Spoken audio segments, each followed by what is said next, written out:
الحمدللہ رب العالمین والصلاة والسلام علی سید الانبیاء والمرسلین وعلی آلہ وصحبہ ومن استنى بسنتہ الی یوم الدین اللہم اجعلنا منہم ومن الذین آمنوا وعملوا الصالحات وتواصوا بالحق وتواصوا بالصبر آمین یا رب العالمین ثم اما بعد once again السلام علیکم ورحمۃ اللہ وبرکاتہ. قرآن کی ایک آیت پر اس پورے حلقے میں بحث ہوگی انشاءاللہ تعالی، اور میرا مقصد اس آیت کی بحث کا صرف یہ ہے کہ آپ کو میں یہ کچھ دکھا دوں کہ ٹرانسلیشن میں، ترجمے میں کیا چیز مسنگ ہے. پورے حلقے کا مقصد صرف ایک ہی ہے، what is missing in translation, ترجمے میں کیا چیز مسنگ ہے. وَإِذَا سَأَلَكَ عِبَادِي عَنِّي فَإِنِّي قَرِيبٌ أُجِيبُ دَعْوَةَ الدَّاعِ إِذَا دَعَانِ فَلْيَسْتَجِيبُوا لِي وَلْيُؤْمِنُوا بِي لَعَلَّهُمْ يَرْشُدُونَ. اور جب میرے بندے میرے بارے میں آپ سے سوال کریں تو بے شک میں قریب ہوں، میں پکارنے والے کی پکار قبول کرتا ہوں جب بھی وہ مجھے پکارے. تو چاہیے کہ وہ بھی میرا حکم مانیں اور چاہیے کہ وہ مجھ پر ایمان لائیں تاکہ وہ ہدایت پائیں. یہ ترجمہ میں لکھ کے لایا ہوں اردو ترجمے سے تاکہ آپ کے سامنے یہ روانی سے پیش کر دوں. ترجمہ سمجھ میں آیا ہے؟ اوکے اچھا، اب شروع کرتے ہیں. وَإِذَا سَأَلَكَ عِبَادِي عَنِّي، جب میرے بندے آپ سے میرے بارے میں سوال کریں. یہ پہلا حصہ ہے آیت کا. اب شروع کا لفظ ہے اذا.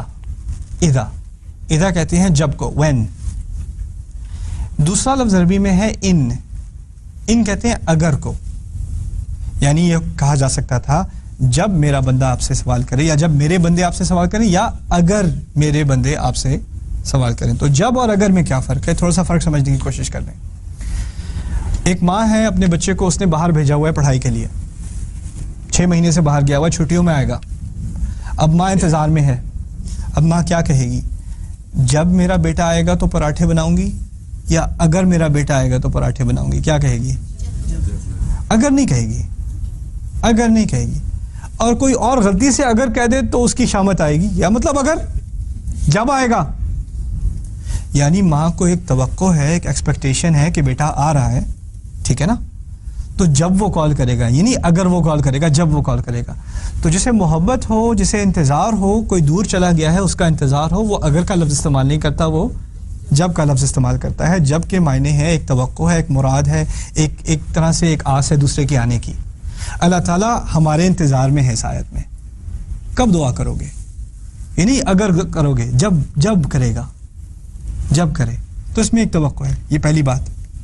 دوسری بات، اذا جب سے مراد ہے کہ یہ ہونا ہی ہونا ہے. اگر آپ اگر کا لفظ استعمال کریں تو ہو سکتا ہے ہو سکتا ہے نہ ہو، لیکن جب کا استعمال کریں تو آپ کو پورا یقین ہے کہ یہ ہوگا. اب آپ کو یہ نہیں یقین کہ آپ توبہ کریں گے کہ نہیں کریں گے. آپ کو اپنے بارے میں کوئی شورٹی نہیں ہے کہ آپ سیدھے راستے پہ آئیں گے کہ نہیں آئیں گے، لیکن اللہ تعالیٰ کو آپ کی طرف سے شورٹی ہے کہ یہ بندہ میرا واپس آئے گا اور مجھ سے دعا کرے گا. وَإِذَا سَأَلَكَ، عربی اور اردو میں اور انگلش میں، باقی زبانوں میں زمین آسمان کا فرق ہے. عربی زبان میں جب ماضی کا لفظ استعمال کریں نا تو اس کے مزید معنی بھی نکلتے ہیں. صرف ماضی کے معنی نہیں نکلتے، اس کے مزید فائدے بھی ہوتے ہیں. اس کے فائدوں میں سے ایک فائدہ یہ ہے کہ جو بات ایک دفعہ ہو اس کو ماضی میں استعمال کرتے ہیں، جو بات بار بار ہو اس کو حال میں استعمال کرتے ہیں. سألہ کا لفظ یہاں ماضی میں استعمال ہوا ہے ایز اپوز ٹو اذا یسألک عبادی سألک، یعنی میرے بارے میں آپ سے میرا بندہ ایک مرتبہ بھی سوال کر لے. یہ نہیں کہ بار بار سوال کرے، ایک دفعہ پوچھا ہے، ایک دفعہ پوچھا ہے. اس میں بھی بڑی حکمت ہے. یعنی وہ انسان جو صرف ایک مرتبہ بھی اللہ تعالیٰ کے پاس آئے، وہ بھی یہ نہ سمجھے کہ میں تو ہر روز تو میں نماز پڑھتا نہیں ہوں، ہمیشہ تو میں عبادت کرتا نہیں، وہ کیا میری کیا سنے گا. وہ تو جو لوگ ہر سال حج پہ جاتے ہیں، ہر رات جو ہے تہجد پڑھتے ہیں، ان کی دعا سنتا ہے. میں تو گناہ گار آدمی ہوں، میری کہاں سنے گا وہ. وَإِذَا سَأَلَكَ عِبَادِي، میرے وہ گناہ گار بندے سمجھ لیں جو کتنی دفعہ میرے بارے میں پوچھیں گے؟ ایک مرتبہ. عنی، پھر ان سے فَإِنِّي قریب، پھر میں بے شک میں قریب ہوں، بے شک میں قریب ہوں.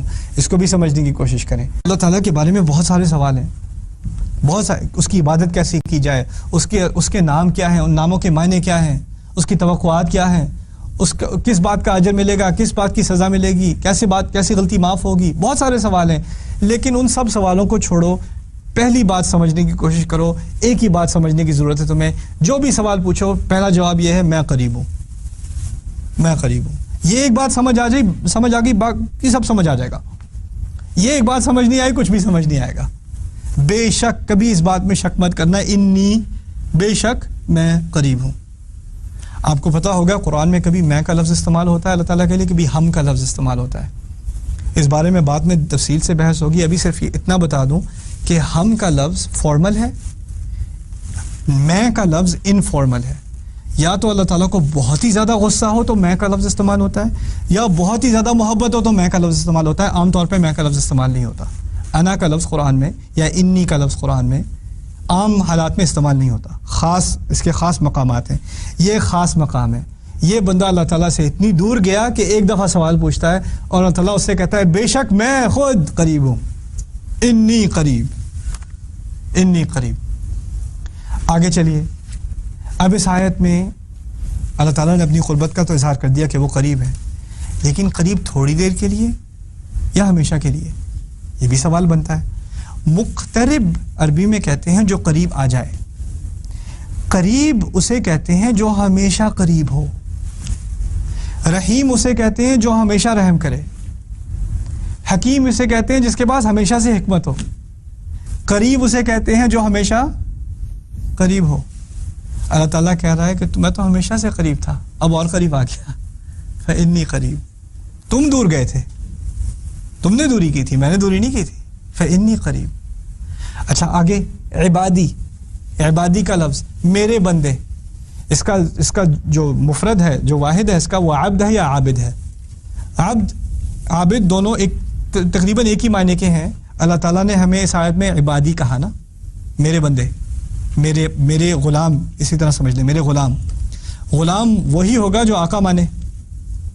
اس آیت میں انسان بھولا ہوا تھا نا اپنے آقا کو, آقا کی بات مان بھی نہیں رہا تھا, بلکہ اس کے بارے میں تو سوال بھی نہیں پوچھتا. کبھی بھٹکے سے ایک دفعہ سوال پوچھ لیا, لیکن پھر بھی میرا بندہ ہی رہا. اس نے مجھ سے علاقہ اپنا تعلق توڑ لیا, میں نے اس سے اپنا تعلق نہیں توڑا, وہ پھر بھی میرا بندہ ہے. یہ نہیں کہا وَإِذَا سَأَلَكَ الْغَافِلُونَ عَنِّي فَإِنِّي قَرِيب, جو مجھ سے غافل ہیں اگر وہ پوچھیں تو میں قریب ہوں. نہیں, یہ میرے بندے ہی ہیں, یہ میرے بندے ہی ہیں. غلطی کی ہے انہوں نے, ٹھیک ہے, بہت غلطیاں کی ہیں, وہ بھی ٹھیک ہے, مجھے بھول گئے پھر بھی ٹھیک ہے, پھر بھی میرے بندے ہیں. اور جب میرے بارے میں پوچھے میں پھر بھی اپنے آپ کو قریب کر رہا ہوں ہمیشہ کے لیے. پھر ایک نہیں بہت ہے, ایک نہیں بہت ہے.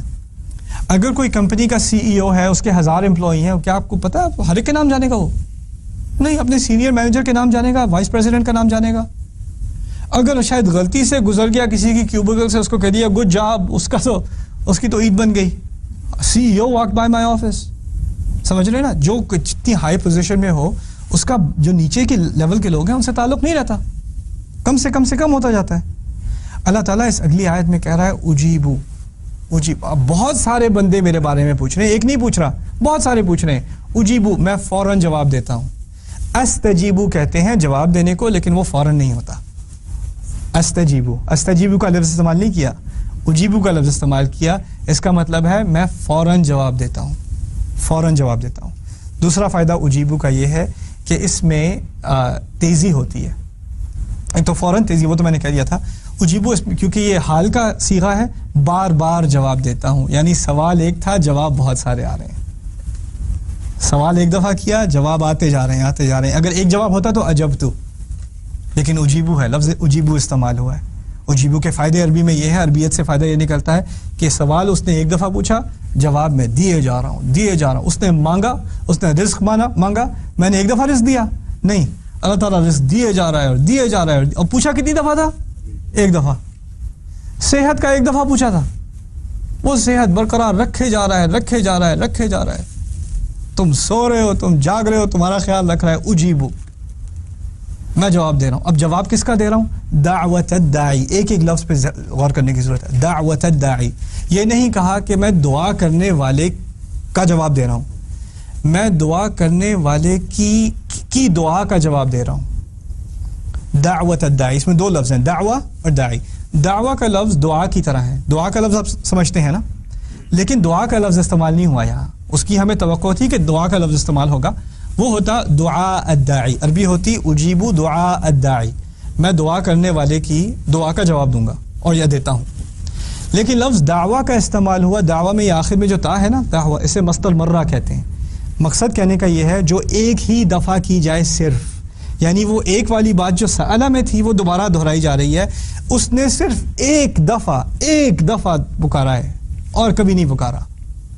اور یہ کون سا انسان ہے جس نے پکارا ہے؟ اس کی جو صفت اس آیت میں ہے وہ الداعی ہے. الداعی کہتے ہیں پکارنے والے کو. اب پکارنے والا کو خاص تو صفت ہے نہیں. کوئی کافر بھی پکارنے والا ہو سکتا ہے کہ نہیں؟ کوئی عیسائی بھی پکارنے والا ہو سکتا ہے کہ نہیں؟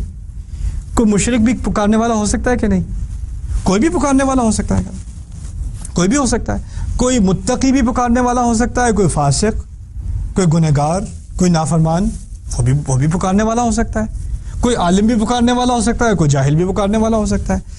اس آیت میں یہ نہیں کہا میں بہت ہی بہترین عبادت کرنے والے لوگوں کا جواب دوں گا, میں متقی کا جواب دوں گا, میں محسن کا جواب دوں گا, میں حاجی کا جواب دوں گا, میں عمرہ کرنے والے کا. نہیں, جو بھی پکار لے. اگر پکارنے والے بنو تو میں جواب دینے کو تیار ہوں, حالانکہ تم نے صرف ایک ہی دفعہ پکارا ہو. دعوتا. پھر الداعی, یہ بھی بہت بہترین کلام ہے. الداعی, اس میں الف لام ہے. الف لام اسے کہتے ہیں لام التعریف عربی میں. لام التعریف اس وقت استعمال ہوتا ہے جب آپ کسی کو جانتے ہوں. آپ کے پاس جیسے میں ہماری انسٹیٹیوٹ میں تقریباً روز کی 1000 ای میل آتی ہیں. ہم لوگوں کو جانتے ہیں کہ نہیں جانتے؟ ہم نہیں جانتے. 1000 ریکویسٹ آتی ہیں. اللہ تعالیٰ پہ کتنی ریکویسٹ جا رہی ہیں اندازہ کریں. اور وہ کہتے ہیں کہ ہر ایک کو میں نام سے جانتا ہوں. وہ کوئی پکارنے والا نہیں ہے, خاص پکارنے والا ہے. ہر پکارنے والا میرے نزدیک خاص ہے. الداعی. آخری بات پھر انشاءاللہ اگلی آیت کو مکمل اگلی دفعہ کریں گے. اذا دعان, آپ مجھے بتائیں کسی اسپیشلسٹ ڈاکٹر کے پاس ایسی اپوائنٹمنٹ مل جاتی ہے؟ مہینوں انتظار کرنا پڑتا ہے نا. اگر آپ نے پریزیڈنٹ سے بات کرنی ہے, پرائم منسٹر سے بات کرنی ہے, گورنر سے بات کرنی ہے, ایسی واک ان نہیں, اپوائنٹمنٹ دینی پڑتی ہے نا. وہ بھی اگر بہت لکی ہو تو اپوائنٹمنٹ ملے گی. اللہ تعالیٰ سے لوگ کہتے ہیں سب سے بہترین دعا کرنے کا وقت کون سا ہے؟ مجھے ذرا بتائیں کون سے وقت دعا کروں تاکہ اللہ تعالیٰ فلان چیزیں مجھے دے دے. اس آیت میں جواب ہے اذا دعان, میں فوراً کسی بھی پکارنے والے کی دعا کا جواب دینے کو تیار ہوں جب کبھی وہ مجھے پکارے. یعنی یہ بھی نہیں کہا یہ خاص وقت ہے, اس کے علاوہ مجھے تک مت کرنا. اذا دعان, جب بھی پکار لے. What an amazing invitation in this ayah, سبحان اللہ. تو یہ میں ہائی لائٹ کرنا چاہ رہا ہوں کہ ترجمے میں کیا چیز مسنگ ہے. اس کی مزید تحقیق انشاءاللہ تعالی اگلے حلقے میں کریں گے. بارک اللہ لی ولکم فی القرآن الحکیم ونفعنی وإیاکم بالآیات والذکر الحکیم. والسلام علیکم ورحمۃ اللہ وبرکاتہ.